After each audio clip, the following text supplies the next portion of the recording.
এমন সম্ভ্রান্ত পরিবারের সুন্দরী নারী আহ্বান করলো, এমন সম্ভ্রান্ত পরিবারের সুন্দরী নারী আপনাকে আহ্বান করলো, খারাপ কাজের আহ্বান করলো, অশ্লীল কাজের আহ্বান করলো। আপনাকে বলছে আসুন আমার সাথে খারাপ কাজে লিপ্ত হও, তো আপনি বলছেন ইন্নী আখাফুল্লাহ, আমি আল্লাহকে ভয় করি, আমি এ কাজ করতে পারি না।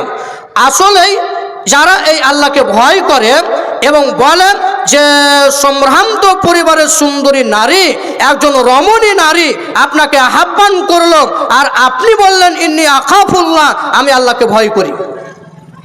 এখন বর্তমান সমাজের যুবকেরা নারী নিয়ে তো রাস্তায় চলাই দায়, নারী নিয়ে রাস্তায় চলাই মুশকিল। তারা চিৎকারি মারে, সিটি মারে, তারা বিরক্ত বোধ করে এবং তারা আরো খারাপ কথা বলে এবং অশ্লীল কথা বলে। আসলে সে জানলো না এটা তার কে, এটা তার আম্মা নাকি বোন নাকি মাসি নাকি কেউ, তার দেখার বিষয় নাই, তার বলা প্রয়োজন, তার বলা প্রয়োজন যে আমাকে কথা বলতে হবে।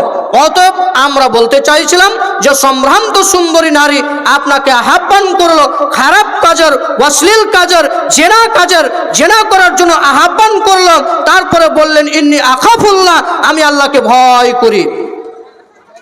যারা স্কুল কলেজে পড়ছেন তাদের তো মানে লজ্জা স্থানের হেফাজত অর্থাৎ সতীত্বের গ্যারেন্টি আছে বলে আমি মনে করি না। অর্থাৎ 100-র মধ্যে 98টাই মেয়ে নিজের সতীত্বকে হারালছে, নিজের ইজ্জতকে হারালছে। ওরা জানলো না আল্লাহ কি, ওরা বুঝলো না রাসূল কি, ওদের অন্তরে ওদের দিলেন আল্লাহর ভয় নাই, আল্লাহর ভীতি নাই। এর কারণেই তারা কলেজে স্কুলে অশ্লীলভাবে প্রেমে লিপ্ত হয়। অথচ আল্লাহ সুবহানাহু ওয়া তাআলা রাসূল বলছেন যে যেই ব্যক্তি এই সম্ভ্রান্ত পরিবারের সুন্দরী নারীকে দেখে বলল আমি আল্লাহকে ভয় করি, তোমার সাথে খারাপ কাজে লিপ্ত হতে পারি না, এই ব্যক্তি তো আল্লাহর আরশের ছায়ার তলে থাকবে। নাম্বার 7,